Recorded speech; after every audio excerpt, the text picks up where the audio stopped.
You can be beautiful, loyal, and deeply caring, and still lose his desire overnight, not because you did something wrong, but because of 5 quiet mistakes that slowly drain his attraction without you even realizing it. If you've ever felt him pull away for no clear reason, stay with me, because by the end, you'll understand exactly what changed and how to make his desire return naturally without games or pretending to be someone else. Here's the truth. Desire isn't built on looks or effort, it's built on emotional energy. Men feel drawn to women who make them feel alive, not trapped. But when a woman starts over-explaining every emotion or trying to prove her worth through effort, it flips an invisible switch in his mind. He doesn't see her as less valuable, he just feels less inspired. Because desire fades when pressure replaces peace. And once that happens, he stops chasing, not because he doesn't care, but because he no longer feels that spark of mystery and respect that first pulled him in. If you're tired of connections fading too soon, hit subscribe, because understanding what creates desire is the first step to keeping it alive. I'll show you how small shifts in your mindset can bring back his focus, his effort, and his genuine emotional attraction. There are 5 things a woman can do that can make a man's desire fade within seconds. And the surprising part is, most of these things happen without her even realizing it. It might sound a bit harsh, but once you understand how fast attraction can disappear, not because of what you say, but because of what you silently show, you'll never see chemistry the same way again. People always talk about what creates desire: confidence, mystery, playfulness. But very few ever talk about what quietly destroys it, and it doesn't take betrayal or boredom to make it vanish. Sometimes it's a tone, a small shift in energy, or one pressuring moment that breaks what once felt magnetic. The human mind is built to crave tension, not comfort. Real desire exists in the space between closeness and distance. When that balance breaks, the spark dies too. But before we go any deeper, let me ask you something. Have you ever seen a man suddenly pull away for no clear reason? His texts slow down, his excitement fades, and suddenly you're replaying every word you said, trying to figure out what went wrong. What if I told you it wasn't really him changing? It was his instinct retreating. Because men don't lose desire through logic, they lose it chemically. The same way adrenaline drops after an exciting moment, a man's attraction can fade after certain emotional signals. Signals most women send without even knowing it. This isn't about blame, it's about understanding how masculine desire really works, so you can stop guessing and start seeing the invisible cues before they vanish. The truth is, attraction isn't built by trying harder. It's built by stopping the quiet habits that slowly turn him off. There's a pattern many women fall into without realizing it. It begins with overconnection, texting too often, over-explaining, or giving constant reassurance. The intention is good, but the energy says, "You're my world," and that's exactly when his system pulls back. Why?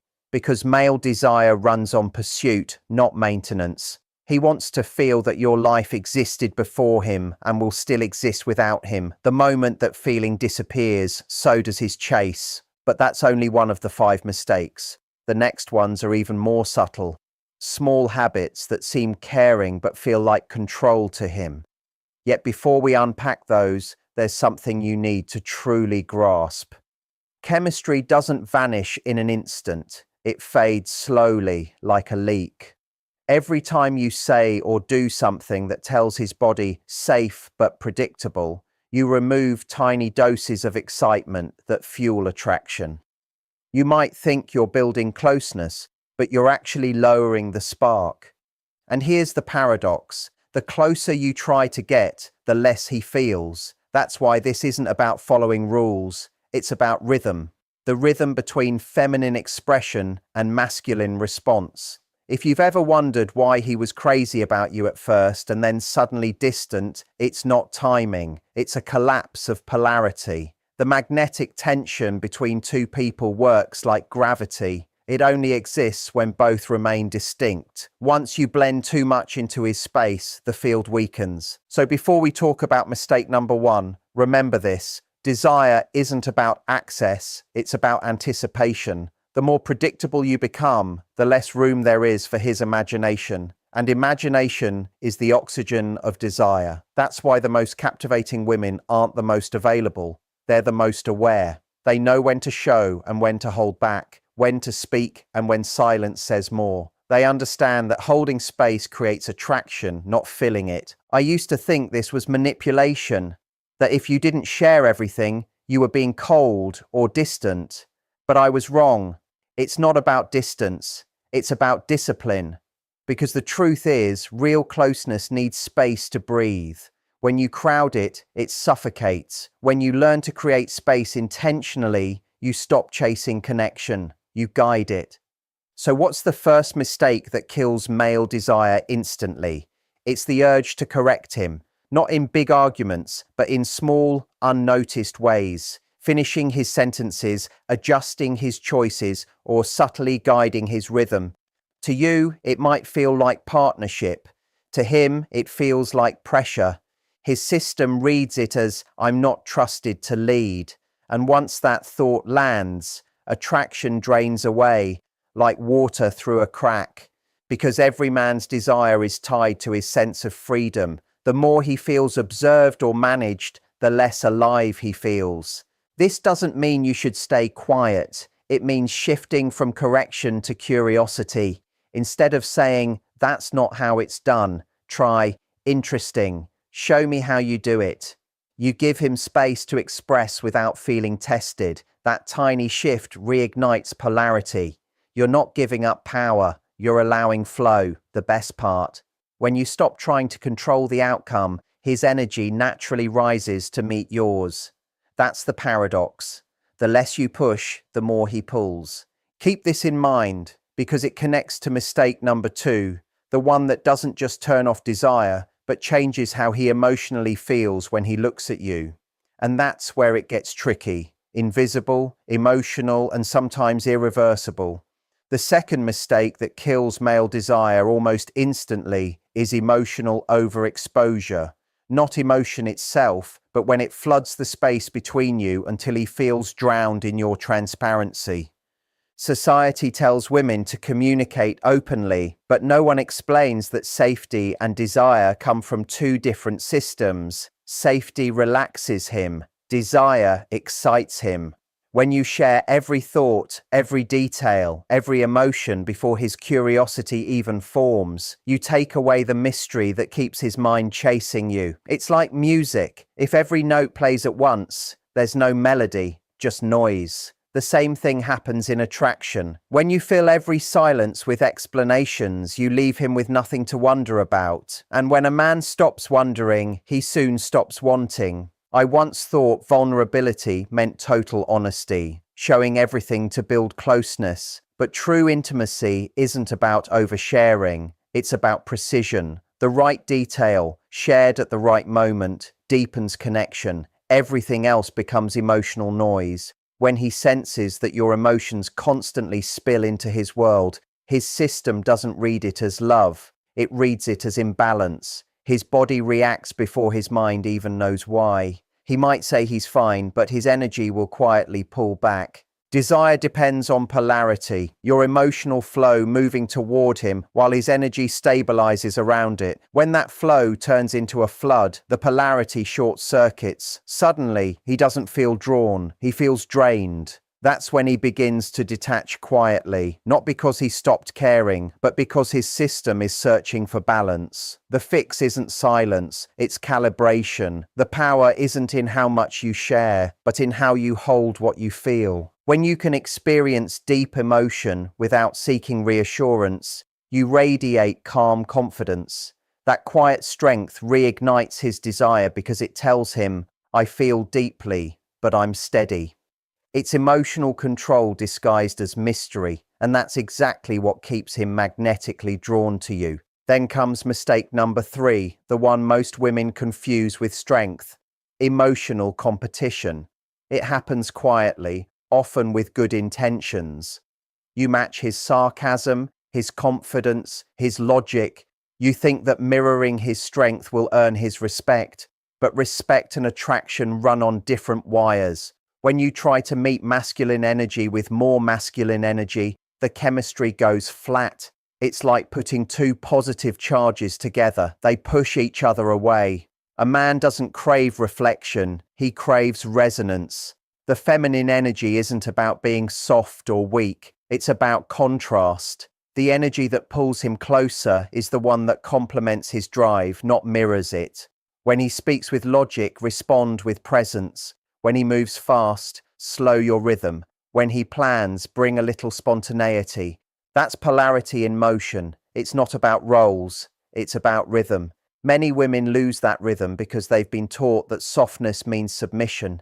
It doesn't. It's a form of strategy. The true power of feminine energy isn't in confrontation, it's in calibration. The art of attraction isn't winning against him, it's making him forget there was ever a battle.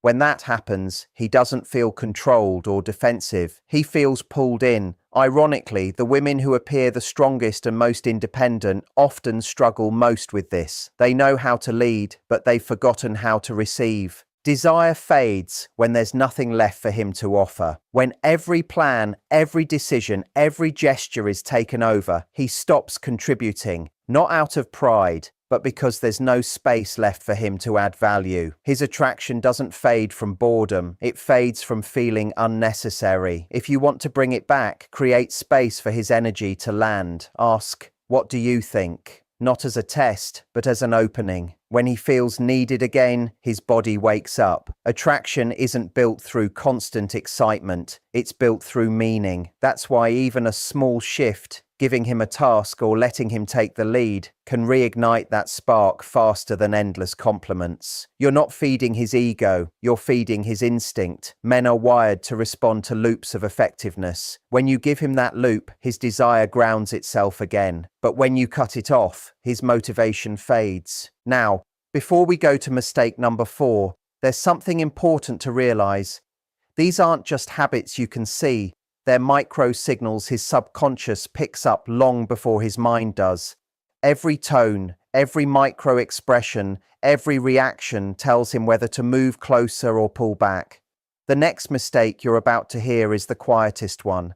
It doesn't show in words or actions, it hides in energy. And once it shows, desire doesn't just fade, it disappears completely. The fourth mistake that kills male desire isn't something you say or do. It's the invisible energy of self-doubt that seeps into every interaction. You can be stunning, smart, magnetic, but even the tiniest wave of insecurity reaches his body before it reaches his thoughts. Men may not analyze emotions the same way women do, but they feel energetic contrast like radar. When your tone hesitates, when your body tenses before he answers, when your eyes search for reassurance, he senses a shift. His instincts move from feeling to evaluating. He's no longer experiencing you, he's studying you. And once he's analyzing, the spark is gone. Because desire can't exist under analysis. It only survives under surrender. Confidence isn't loud or arrogant, it's calm. It's the quiet in your voice that says, "I don't need to be chosen to know my worth." That's what keeps his attention locked without effort. Insecurity, on the other hand, sends invisible pressure. It silently asks him to prove, to reassure, to fix. And once he steps into that role, polarity collapses. He becomes the protector, and you become the dependent. The spark turns into comfort, safe but without passion. Ironically, most women show their insecurity when they care the most. They overthink texts, read too much into silence, and overcompensate with effort. But the more effort that comes from fear, the less desire he feels. Attraction isn't built from effort, it's built from alignment. When your energy says, "I'm already whole," he relaxes into desire. When it says, "I need you to complete me," he retreats into logic. And once logic replaces instinct, attraction dies.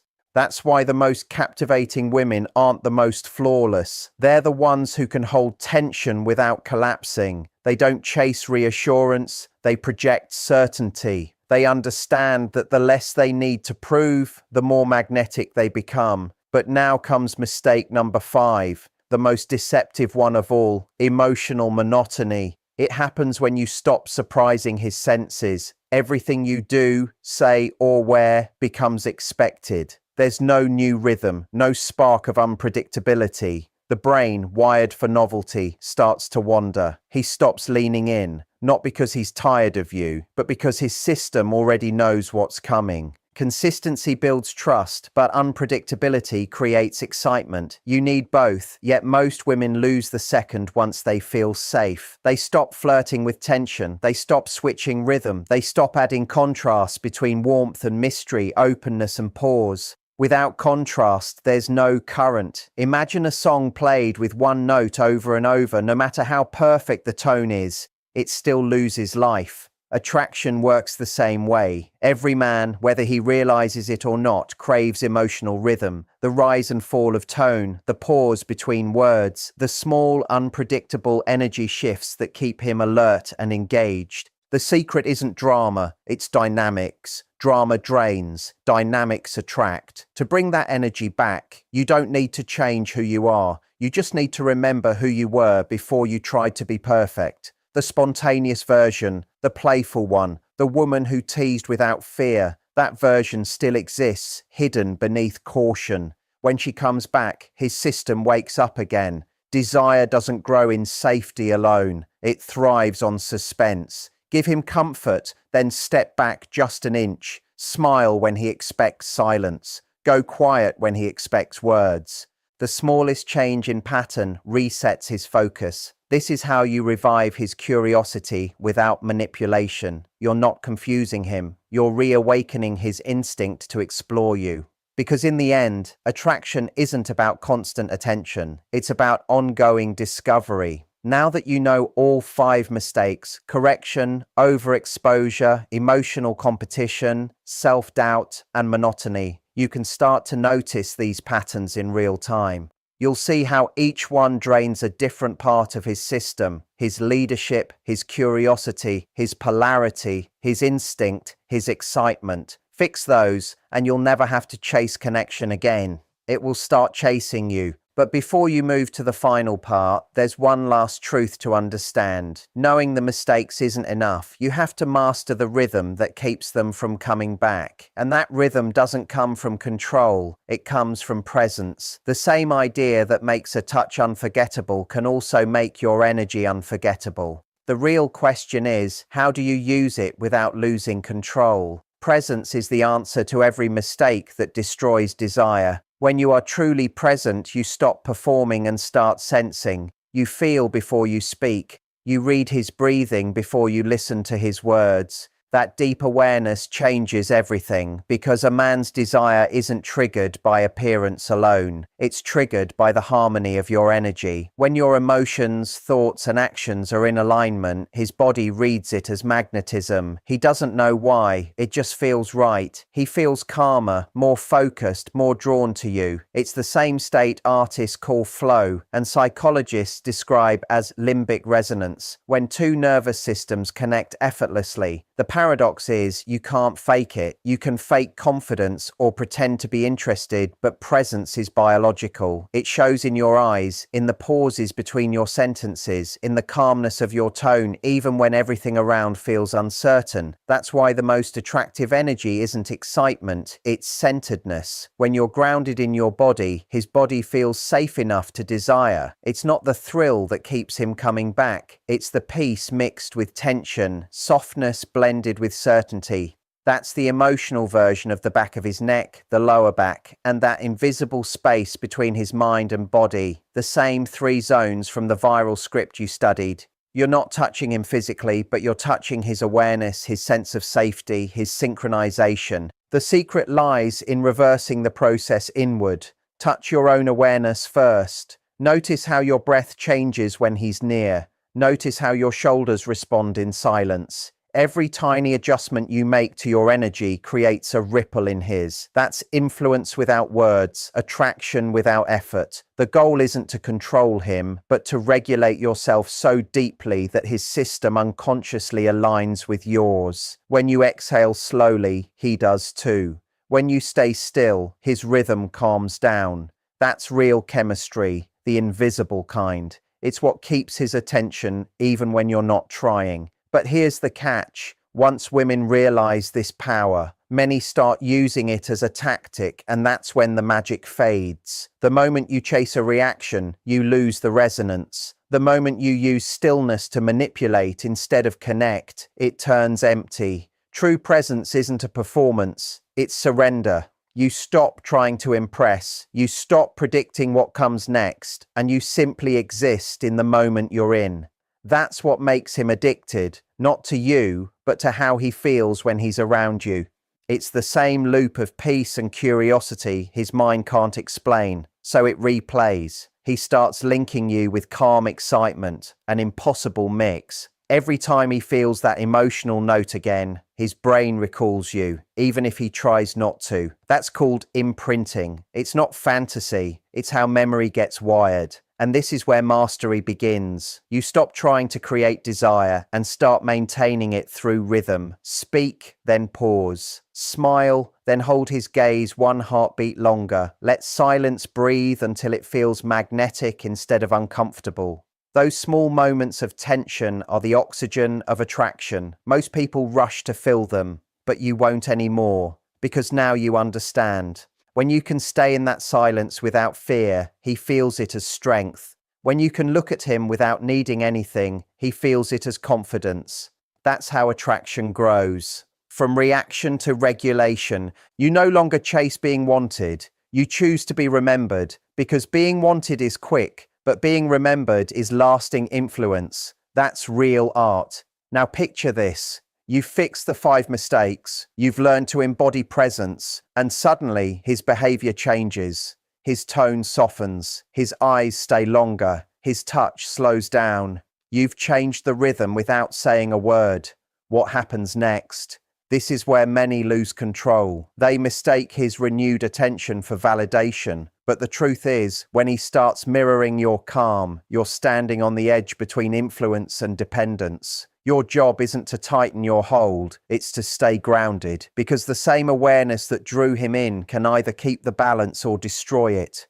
When you understand that your real power isn't over him, but over your own energy, that's what makes attraction last. Not for hours, but for years.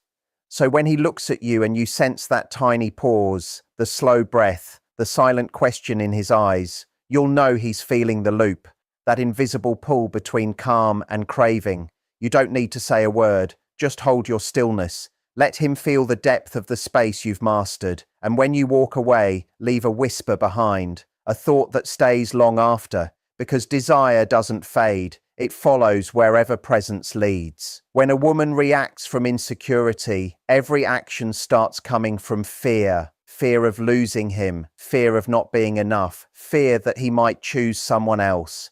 That fear doesn't always look dramatic. It often hides behind small things like overtexting, overanalyzing his silence, or needing constant reassurance that everything's okay. The problem is, when a woman's energy shifts from confidence to control, a man doesn't feel calm around her anymore. He starts feeling tested, monitored, or emotionally cornered. Desire can't grow in that environment because attraction needs space. It feeds on lightness, trust, and emotional freedom. Confidence, on the other hand, sends the opposite message. It says, I value this connection, but I'm also okay on my own. That balance creates safety and admiration. It reminds him that being with you is a privilege, not an obligation. In short, reacting from insecurity makes him feel responsible for your emotions. Reacting from confidence invites him to choose you again and again. And that choice, not pressure, is what keeps desire alive.